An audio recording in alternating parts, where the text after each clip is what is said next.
Hello, I'm Ben. Welcome to the channel. So today we're going to talk about Hermann Hesse. This gentleman was a writer in the last century, and his name is Hermann Karl Hesse. He was born in a small place in Germany. It was actually the Kingdom of Germany at the time of the German Empire. A little place called Calw, C-A-L-W.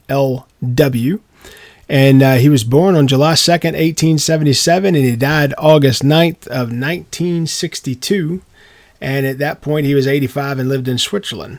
But I talk about Mr. Hesse because of his works. He had several notable works that were extremely well respected. So we'll go through a few of those right now. The Glass Bead Game, which is 1943. Siddhartha, which is spelled Siddhartha, which was in 1922. Steppenwolf, which is in 1927. And Narcissus and Goldman, which was in 1930, and the last one, Demain, which was in 1919. That's D-E-M-I-A-N. Those are the works that are most celebrated for him. He won several notable awards that are still around today. The Gottfried Keller Presidential Award, which was 1936. The Gautier Prize, which was in 1946. And that was at the city of Frankfurt. And then the Nobel Prize in Literature in 1946, which is well known and still celebrated today. Then the Wilhelm Raab Literature Prize in 1950, and the Peace Prize of the German Book Trade in 1955.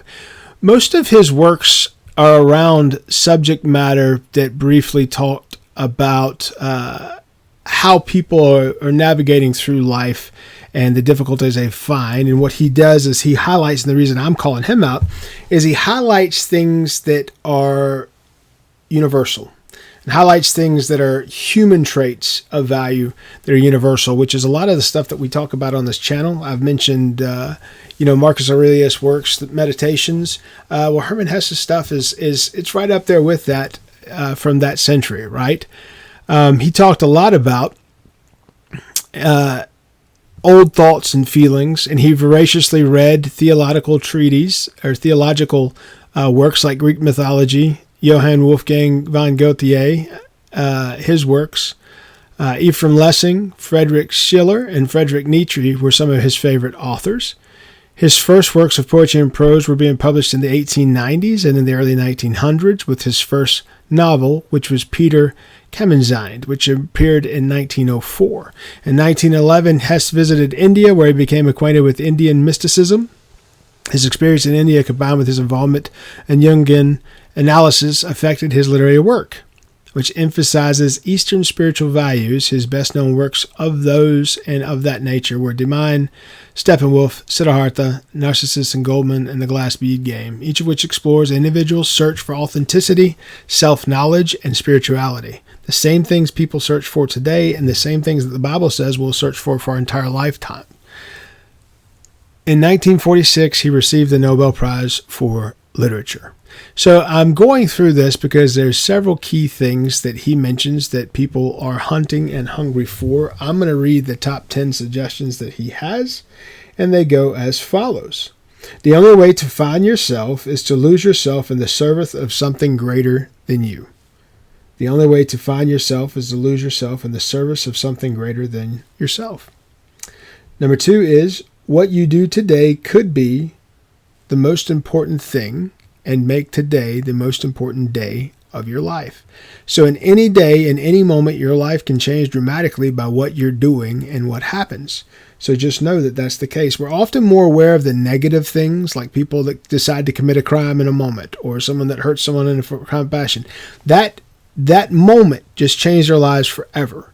Well, that happens on the positive side too, where some moment can change your life forever and change your trajectory. The third one is, the bird fights its way out of the egg. The egg is the world. Whoever will be born must destroy a world. So basically, the world is destroyed and changed by you. That should be how you view that. That's fantastic. The world is destroyed by you because you expect and intend to change it. 4 is, happiness is not a destination, but a journey. I'm sure you've heard that in many other places.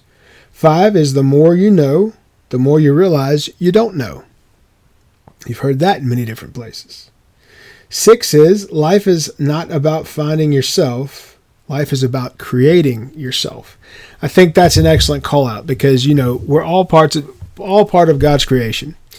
And in that, he gives us all individual gifts. And those gifts and what we do with them is how we glorify God, right? So in what you're doing, you're not finding yourself, you're creating yourself. You're taking those skills and those gifts and you're making a better world for yourself and those around you by using those gifts. 7 is don't be afraid to be different. I see this all the time, the conformity and the bullying and all those things. Our differences is what makes us strong. In America, the reason this country has been so strong for centuries is because we are so different, and those differences make us strong. So no foes from outside can harm us because we're too powerful, because we've got all the different mindsets to cover any various range or mix of threats.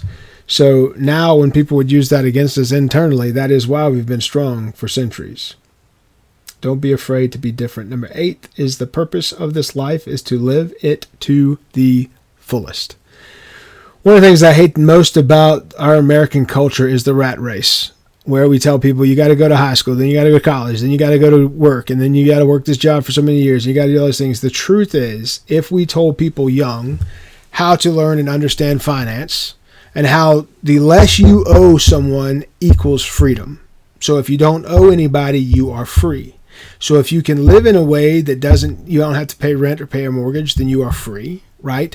If we taught that, we could change the way people do what they do, because think about it.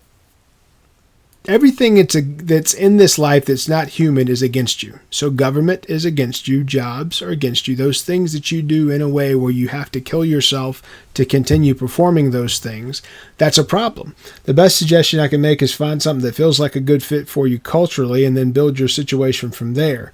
But owning a home, working in a job in a way where you can do things like you used to, it costs a lot now. And that cost now may be greater than what people can pay. So you have to be aware of how life is changing and do what you can purposefully so you can live life to the fullest. Okay? The next one is the only thing that matters is the love we give and receive. That's part of being bigger than what you are, right? And number 10, the last one is there's no path to happiness. Happiness is the path. So hopefully this is useful to you. If it is, please like and please subscribe. And please read some of those works by Hermann Hesse. I'm Ben. Be good.